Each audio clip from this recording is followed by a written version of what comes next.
If you're like us, you've probably seen references to something called Munchausen's by proxy and been curious, without really understanding what it is or how it may affect people. That's why we were excited to hear about the new podcast, Nobody Should Believe Me.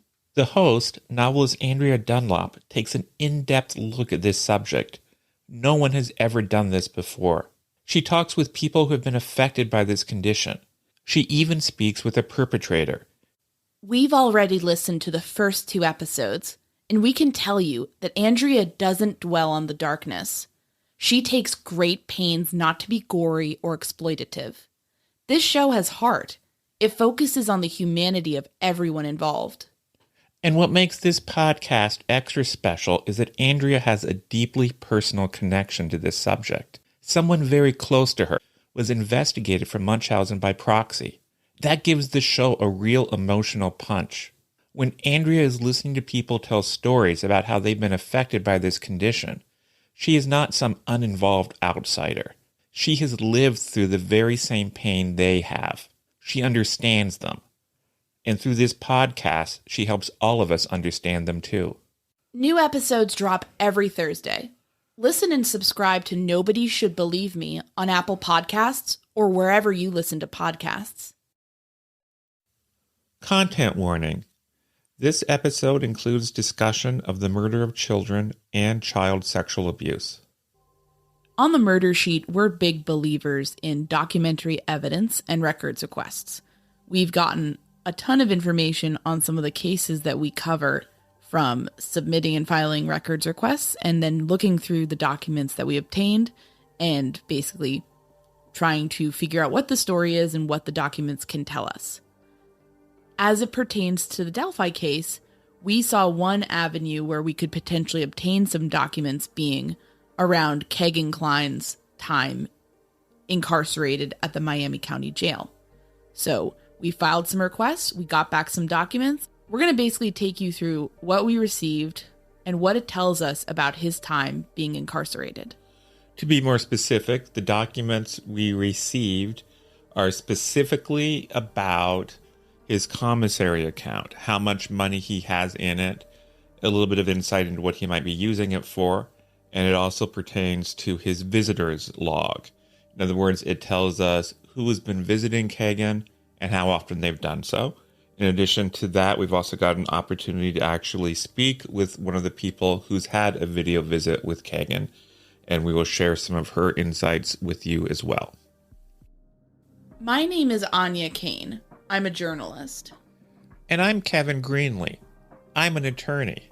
We first connected while looking into the Burger Chef murders, an Indiana cold case. Together, we built a spreadsheet documenting hundreds of cases of restaurant-related homicides.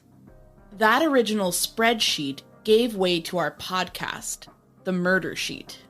Now we maintain that same research-centric, investigative approach as we look into all sorts of homicides, including unsolved cases, historical crimes, and, of course, restaurant murders. We don't just chat about the headlines. Our podcast is a platform for our journalism. The Murder Sheet focuses on investigative reporting, thoughtful analysis, thorough research, and in-depth interviews. We're the Murder Sheet. And this is the Delphi Murders, Kegan Kline in Jail.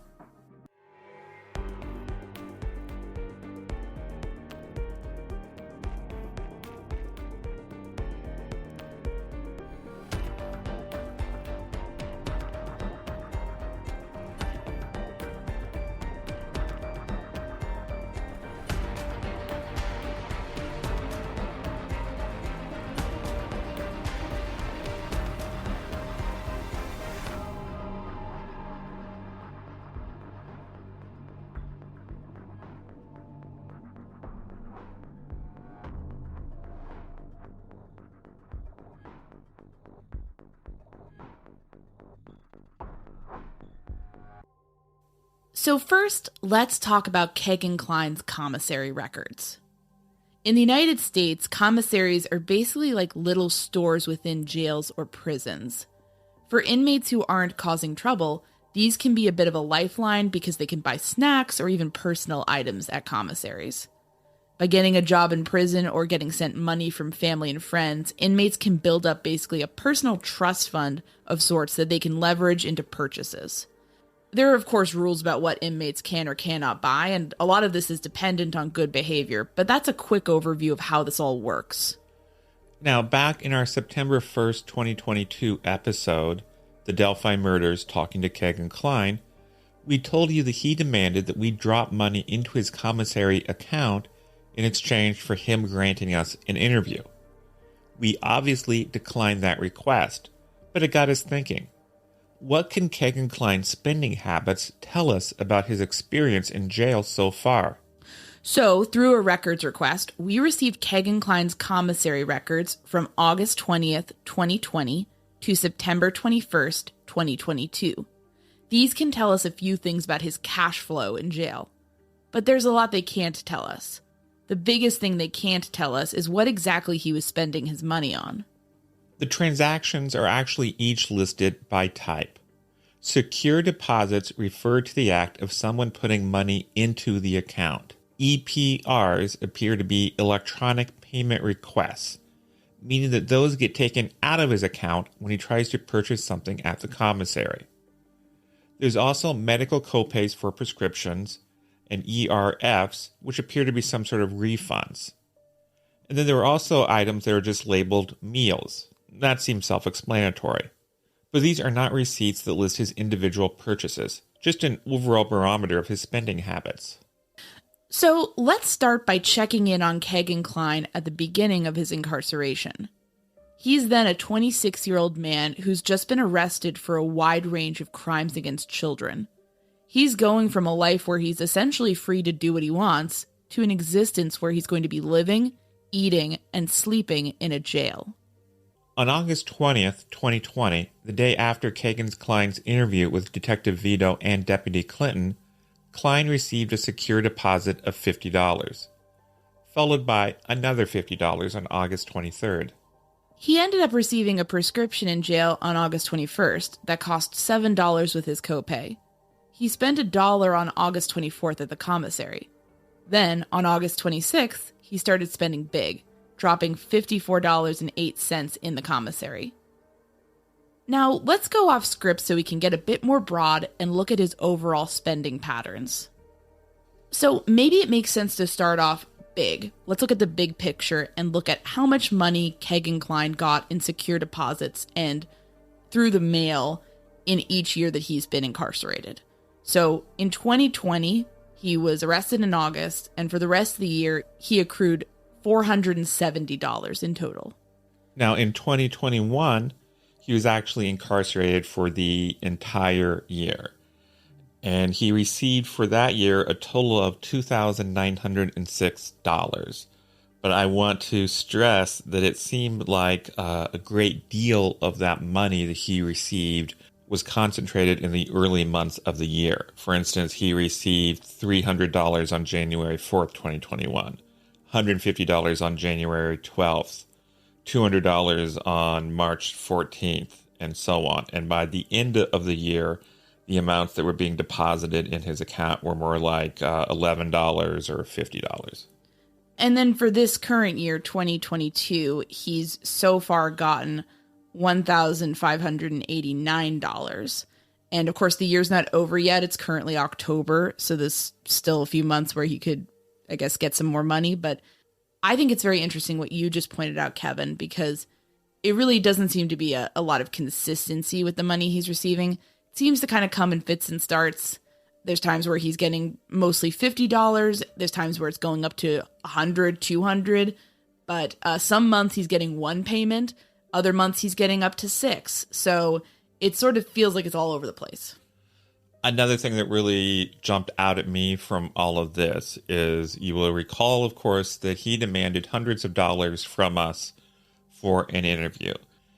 And a lot of people, including us, wondered if he had some sort of cottage industry going and that he was flush in cash. And he's not flush in cash. In fact, as of September 21st, 2022, he had a balance of 36 cents. So this is a person that if he received a fee of a few $100s to do anything, that would be actually a life-changing amount of money for him. And to get the timeline straight, we last communicated with him via text on August 30th. So that was right around a point where he was definitely hurting for money. And I think he was trying to start a cottage industry based on what he told us and based on what the sense we got from other people, that he was very much trying to raise funds quickly. And that seems to be coming from a place of desperation where he was running out of money. He actually, on August 30th, someone put $50 into his account, and that raised his total up to $50.38. So he's been kind of all over the place, though. I mean, I'll just note this, just to kind of go month by month. In February of 2021, he received one payment of $100. That's it.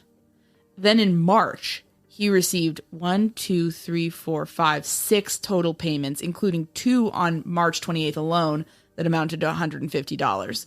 So we're seeing a consistency of money rolling in, but not a consistent amount, and certainly not a consistent payment schedule necessarily. One thing that these records don't tell us is who is paying him, who is doing the secure deposit. We don't know.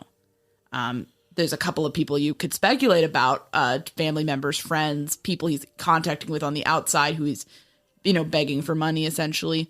But it's certainly not something where it seems like someone's giving him something consistently. And actually, there were 2 separate occasions where he received money not through a secure deposit, but through the mail. Someone literally mailed him money. And on one occasion, the amount he received through the mail was actually $200, which for Kegan was a pretty substantial amount of money. Yeah, those 2 unusual aberrations to the payments, which mostly, other than those 2, were all secure deposits to his account, occurred on August 2nd, 2021, when he got $20 from the mail, and then February 1st, 2022, when he got $200. Why did he get them? We don't know. We can't tell you. All we can just give you is the numbers, and kind of we can see where we go from there. But I think your point about 2021, the early half of it being the time when he was most receiving, substantive payments consistently, bears out. And it starts to kind of dwindle, definitely by autumn of that year, it's dwindling quite a bit.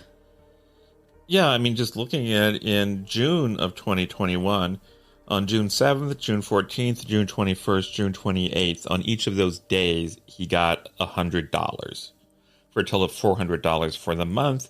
And then we go into July. July, he got 3 deposits for a total of $125. And then take December of 2021, he gets a total of $61 in 2 payments on December 9th and December 19th.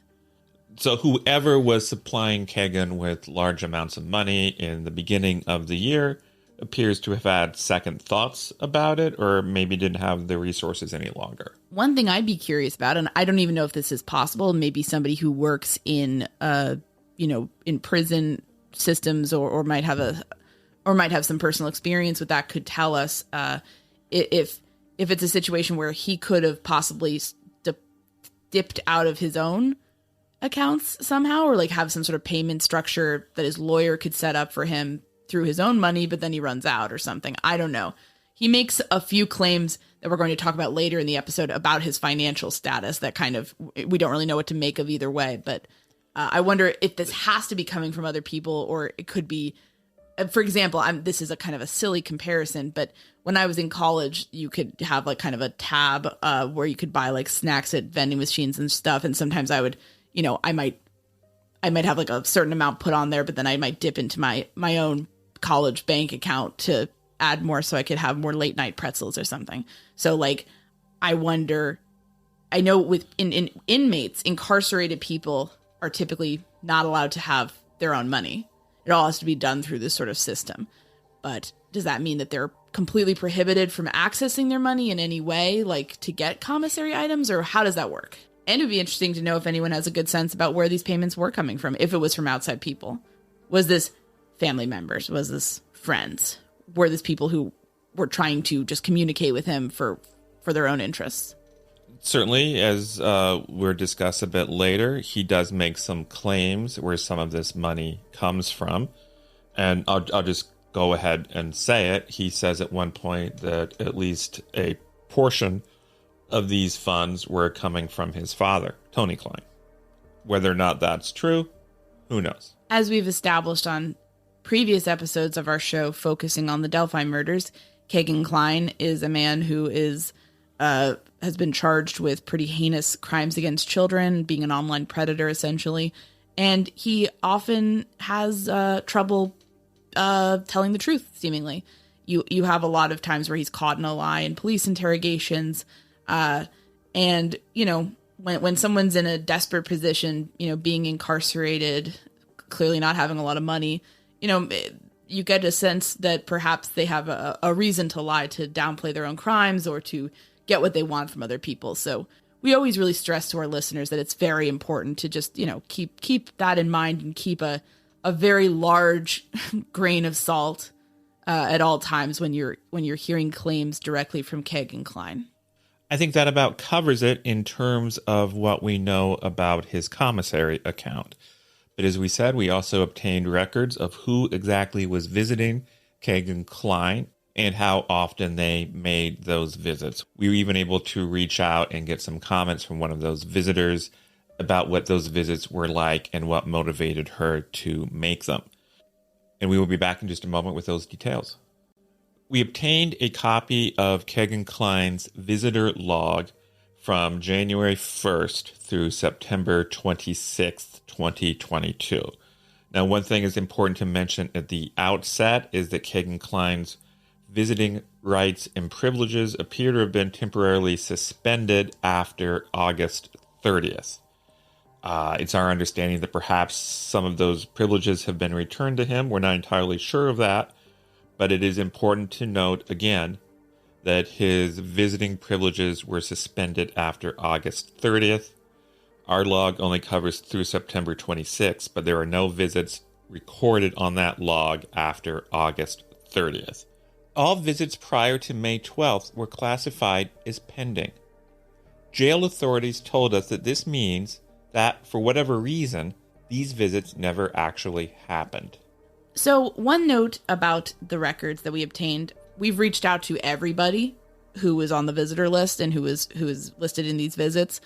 But, we got mostly back no comments or no responses. And given that these are private individuals, we don't feel super comfortable naming them at this point without kind of talking with them and getting some sort of on the record statement. So for now, we're just going to be referring to them as, basically visitor number, whatever.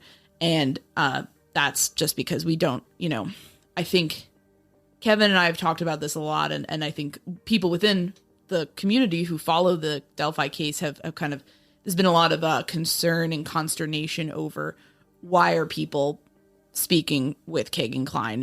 Could this be problematic for the case? Could it be helpful? What's going on?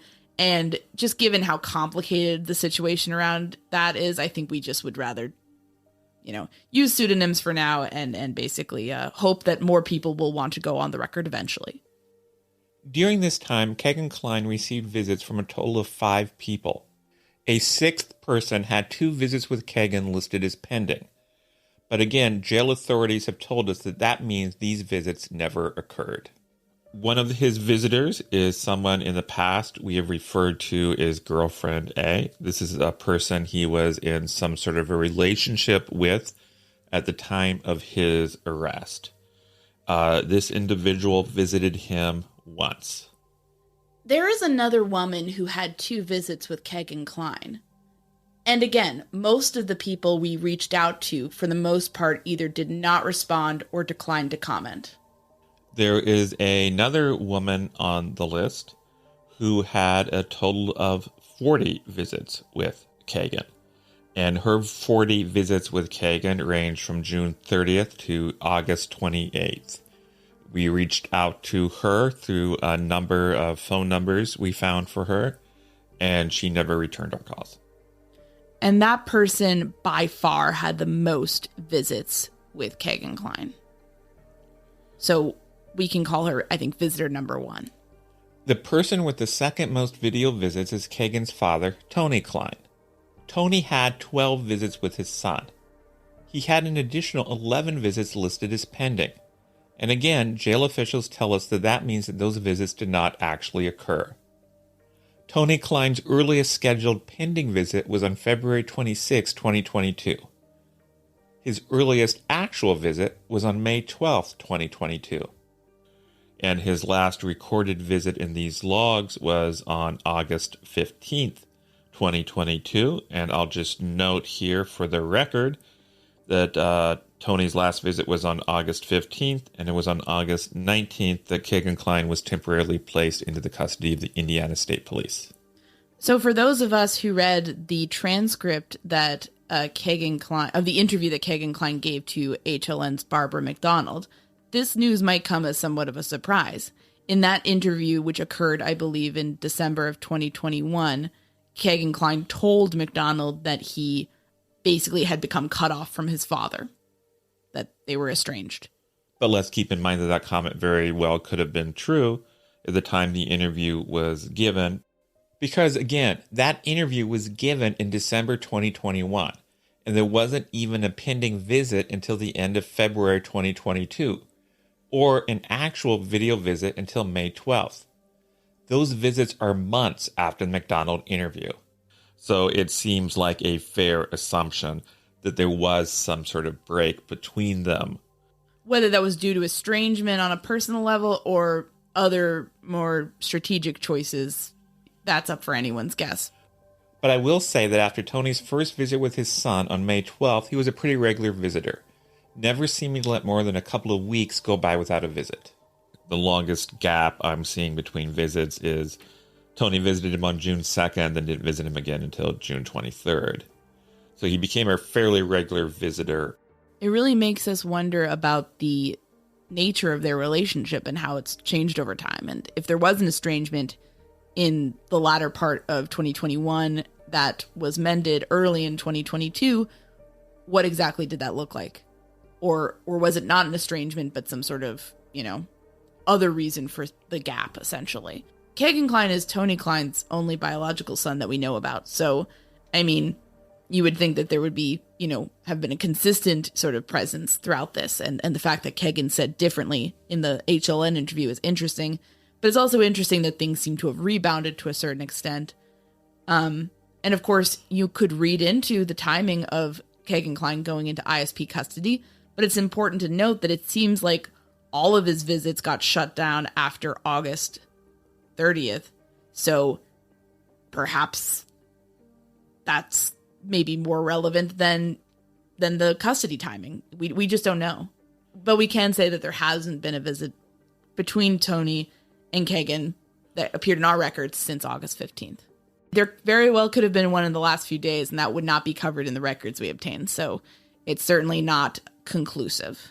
The final person who had visits with Kegan Kline during this time frame is a woman named Kelly Brown. She had 6 visits with Kegan Kline during this time frame. And the reason why we are giving her name is she actually spoke with us on the record about those visits. Why don't we describe a bit of how Kelly Brown appears in the records, especially compared to the other visitors that Kegan Kline received later on? Kelly had a total of 6 visits with him. They were on May 15th, May 20th. There are 3 visits listed on May 24th. And then there's a considerable gap, and her final visit is on June 26th. And during the period of these early visits, she's virtually the only one having visits with him. But by the time of the June 26th visits, there are other women waiting in the wings, so to speak, because after that, Kegan is having visits with some of these other women we've alluded to. So it's interesting that she kind of came in first, and then other people started picking up on that. And Kelly told us a bit more about her motivations and sort of her thinking in doing this, and we'll let you hear from her. We interviewed her, and we'll be sharing some clips from that.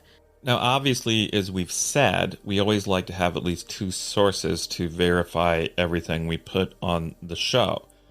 But in the case of these video visits, the only people who were really there were Kelly herself and Kegan Kline. And Kegan Kline is not talking to us. So the only person who is a part of those exchanges who is available is Kelly. So keep that in mind, that what you're about to hear is her sole opinion and her sole judgment and analysis of what happened and what it potentially meant.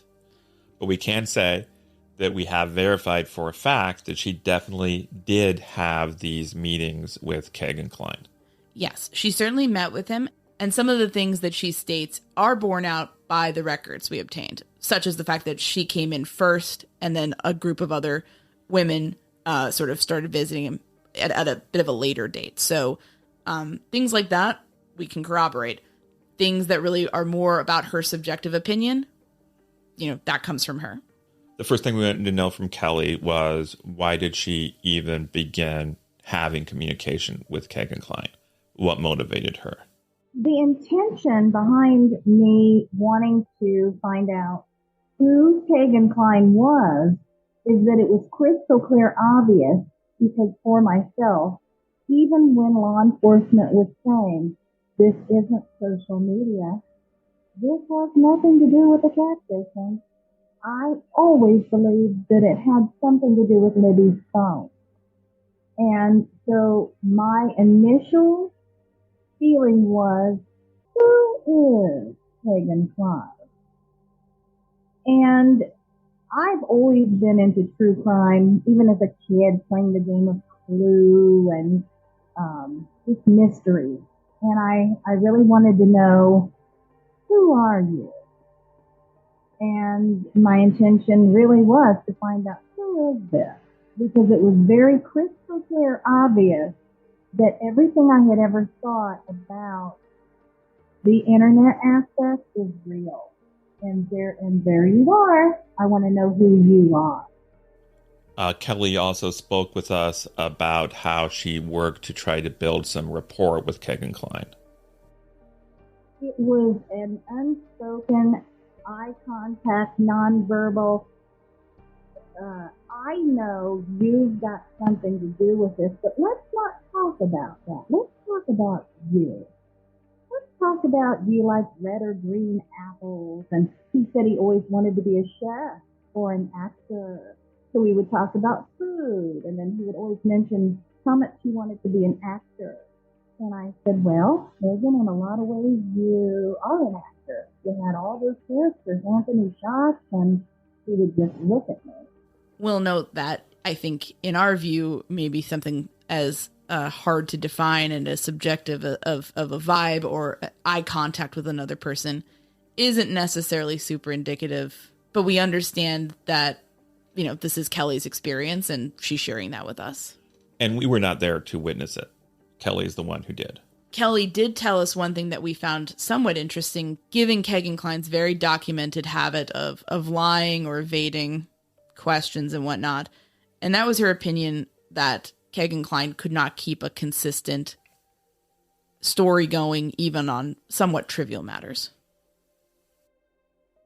Common denominator, too, was he might say kind of a flip-flop sort of a thing, like, I found new ways to spice up my ramen. And then like a few days would go by and I would say something like, are you going to have your ramen again today? What are you going to put in it today? He said, I hate ramen. Like, really this bizarre, this flip-flop.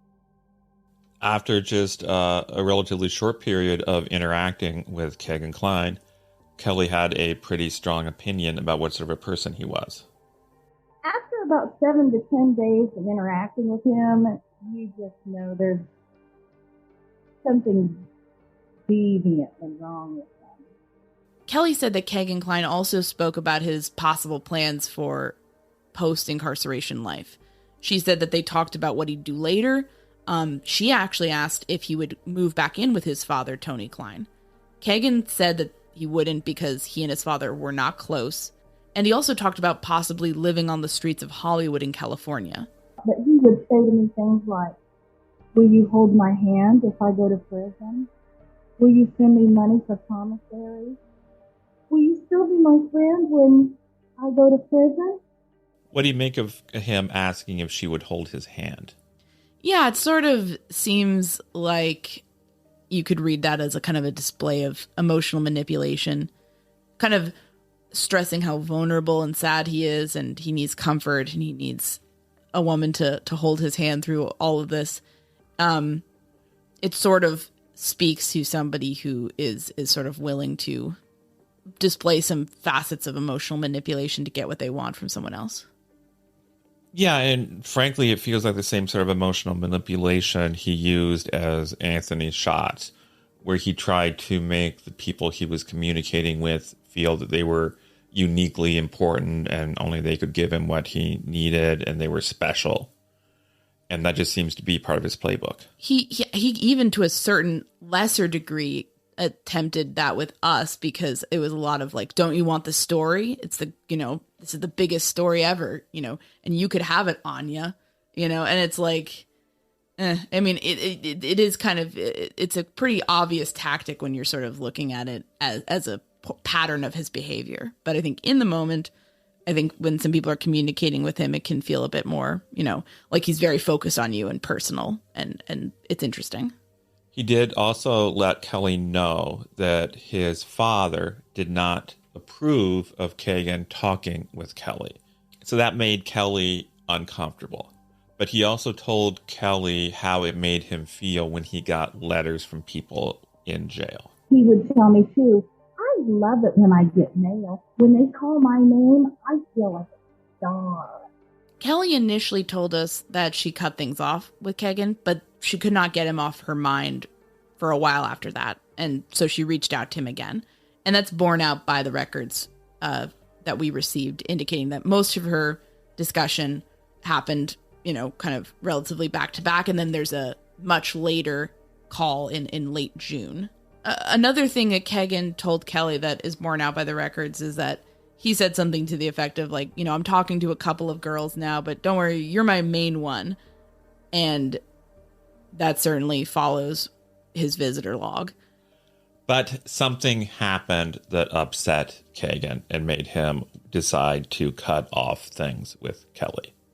Unfortunately, one of the letters that he had mailed me, I had a small group of people that I had shared that letter with. And one of the people shared the letter with somebody they probably shouldn't have. I'll never know. And they made a video out of the letter. And one of these different women that were chirping him told him, hey, I saw your letter on YouTube. And he was pissed off. He said, how could you do that? I thought you were mine. Kelly, why did you do that to me? And then he blocked me, and that was it. That was it. As Kelly said, this letter, which she has verified, is out there. We were able to get our hands on it, and we'd like to share a few excerpts from it for whatever insights they might give us into what Kegan Kline is like. So we'll just kind of essentially read to you from the letter the portions that we find the most interesting and the most pertinent to our understanding of the case. Kevin will read excerpts from the letter, and we will use our sound effect to indicate when he's quoting from the letter and when we're just speaking off the cuff. The first page just strikes me because you have Kegan in handwriting that looked very similar to the handwriting that we received in the letter from him. And of course, Kelly has verified this, so we feel comfortable sharing this letter as valid. But the first page has K plus K with a heart next to it. This man uses a lot of smiley faces as well. So just kind of giving you a note about the sort of writing style that he's trying to affect here. Very kind of sweet and innocent and, aw shucks a little bit. That's kind of the tone, which is very interesting. Different than what we received with him. It was our conversation with him was much more adversarial, but in this situation, a bit of a different tone. I know I got to get out of Indiana. Problem is, my ex took everything I owned, including my life savings, when I got locked up. So when I get out, I'll have nothing and hopefully not be homeless. Interesting that homelessness comes up a few different times. Kelly mentioned him talking about being homeless in Hollywood and California. You have him bringing up homelessness here. And you have, just a living situation where he seemingly was at least living with his father in 2017 in the immediate aftermath of the murders in Peru, Indiana. Just kind of a lot of concern you see with him throughout all of this, with where he's living, who he's living with, is he a housed person or not? So I just found that kind of interesting. And I want to say, frankly, I doubt the business about his ex taking his life savings. That struck me as phony baloney too. I think he likes to make people feel he really, really needs them. And so saying, I might be homeless. This is a way of trying to get a person to respond with saying, oh, you won't be homeless. I'll do this. I'll do that. I'd love to hold your hand and hug you. Thanks for saying I'm cared about. Lately, I don't feel it. Thanks for getting me books. I appreciate you so much, babe.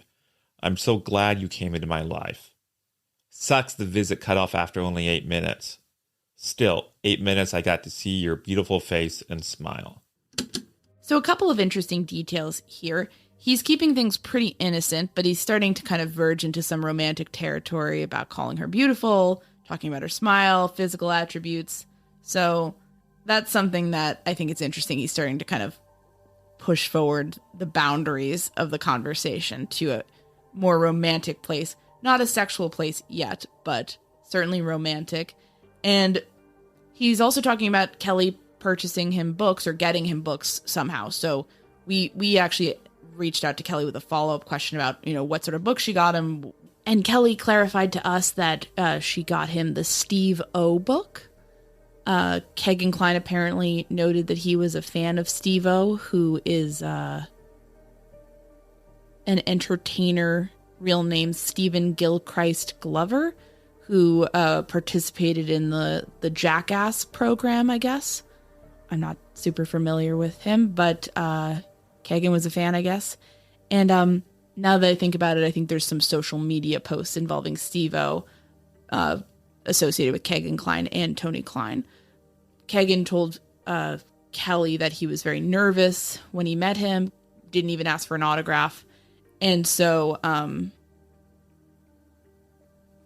Kelly, I guess, helped him get the book at some point. So that's the reference to the books, according to her. Again, more manipulation. He's very sad. He doesn't feel cared about, but she makes him feel cared about. So kind of goes back to what we were saying. And also noting that, one particular visit they had was only 8 minutes long. And it's important to note that the records of visits do bear out that in May, there was a visit between Kelly and Kegan that was cut short because of a lack of funds in Kegan's account. Yeah, there's a fee for everything in prison, and that goes for chirping or texting with people on the outside, and that also goes with video visits. So we're noting all of this. It's details that are perhaps don't seem super important on the surface, but we feel like it adds some credibility to what's being said here, and that at least some of the claims being made here are borne out. It always really helps. This is why we love records as opposed to just talking to people sometimes, because you can really look and see, yes, this is exactly what happened. My days are really the same every day. Watch TV and read. They got these books called Harlequin. They're love stories. They're my favorite. I read a bunch of them. They got these Amish books I enjoy a lot. Frankly, I had no idea that there was a subgenre of Harlequin romances devoted to the Amish.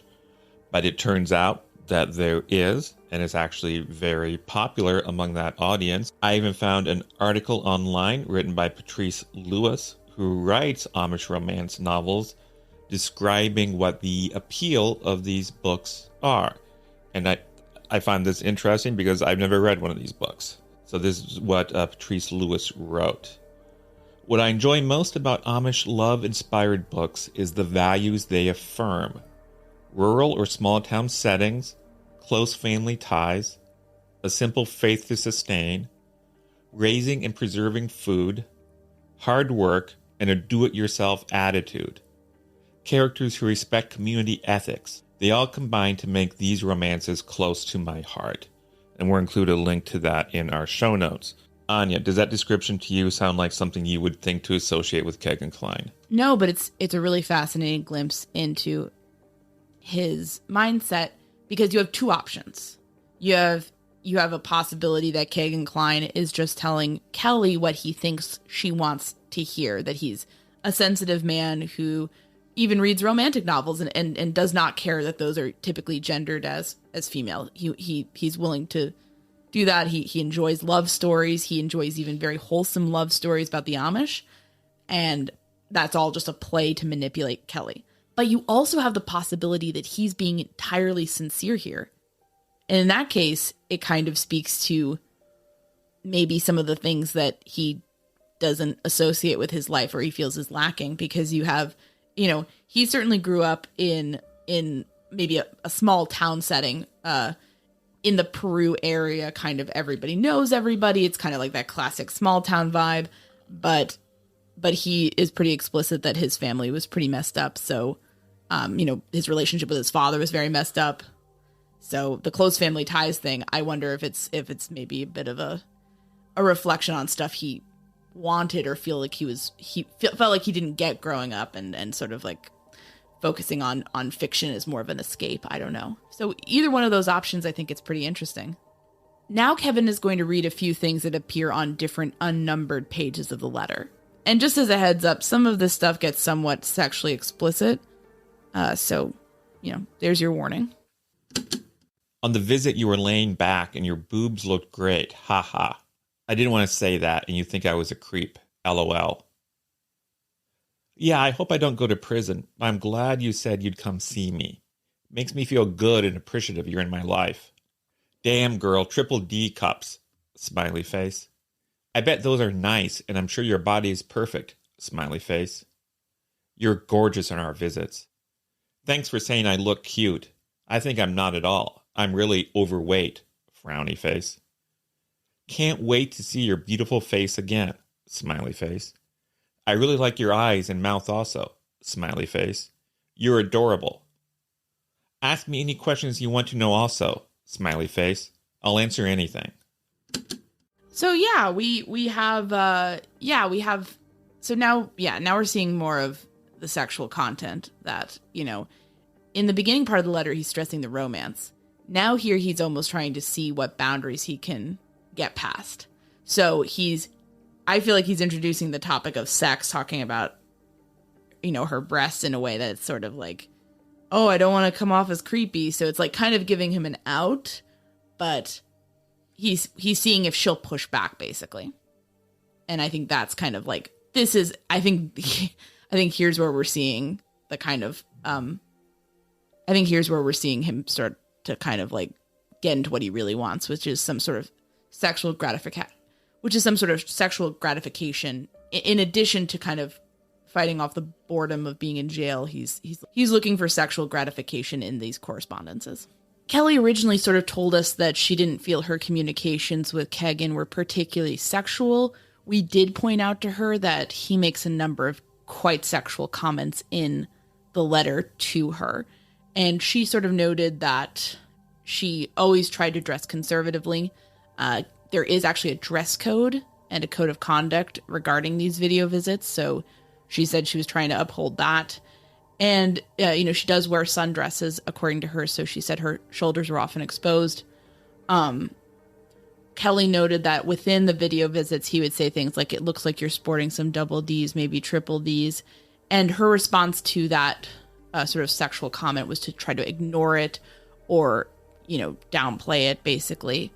And he would make comments about his girlfriend being kinky and things like that. So she was very much not interested in that sexualization, but he was sort of kept bringing it into the foray. So we're talking about sort of a one-sided thing here, it sounds like. And she noted that, in her opinion, he would even make mundane conversations sexual.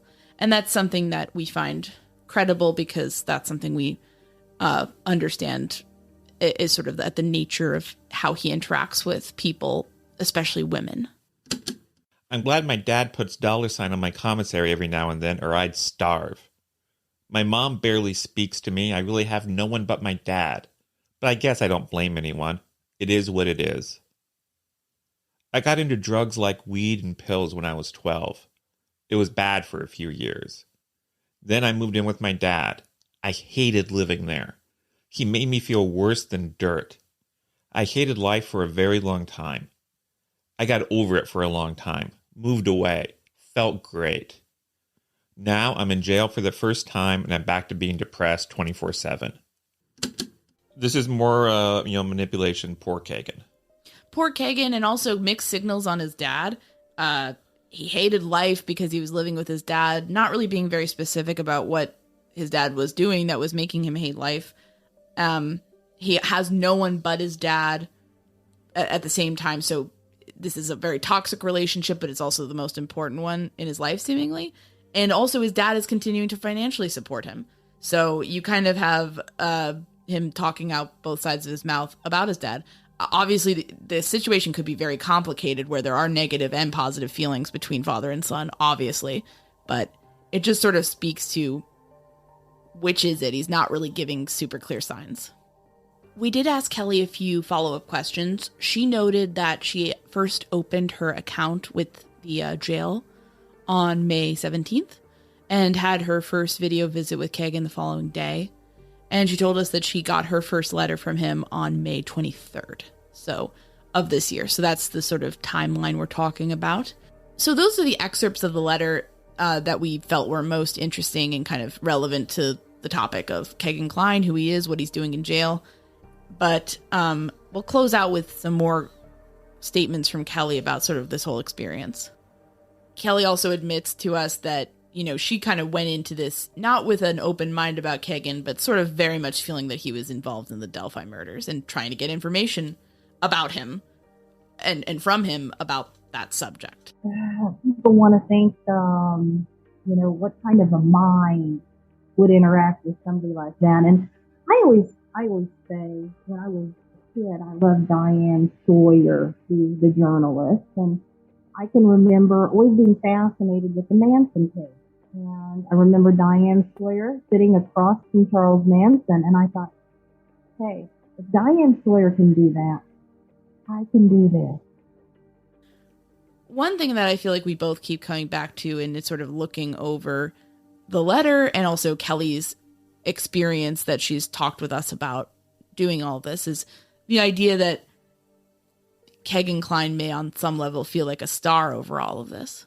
He loves the attention, is what Kelly told us. And sort of the indication that we got from texting with him ourselves, where you have this person who's, sort of making startling demands about money and talking about how they have the biggest story. And, whenever someone's talking like that, they seem to very much be deriving some sort of sense of power from their status, of being in the know about a situation, like a high profile situation like the Delphi case.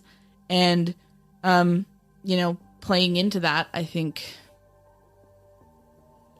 kind of feels maybe not great, right? Right. No matter what your intentions are. Yeah. So I think that's something that, we think a lot about as people who previously reached out to him and sort of declined to pay him. And then the conversation went nowhere, and kind of, we've not spoken with him since. And I think maybe that's something for us all to think about, just as people who are following this case. We definitely want answers, but, there's also the fact that this person is certainly, Kegan Kline is a very, very interesting person if he's deriving that sort of pleasure and a, sense of power from, even if he's in a jail cell. I don't know. And let's give Kelly the last word here. She was motivated in this to try to figure out what kind of a person Kegan Kline was. And in some way, figuring that out was even more important to her than trying to get definite answers out of Kegan about Delphi. I would say that the time spent talking about Delphi was 14% out of 100, because it was just me getting to know, who are you? And, well, I know. We'd very much like to thank Kelly Brown for speaking with us and sharing her experiences about her communications with Kegan Kline.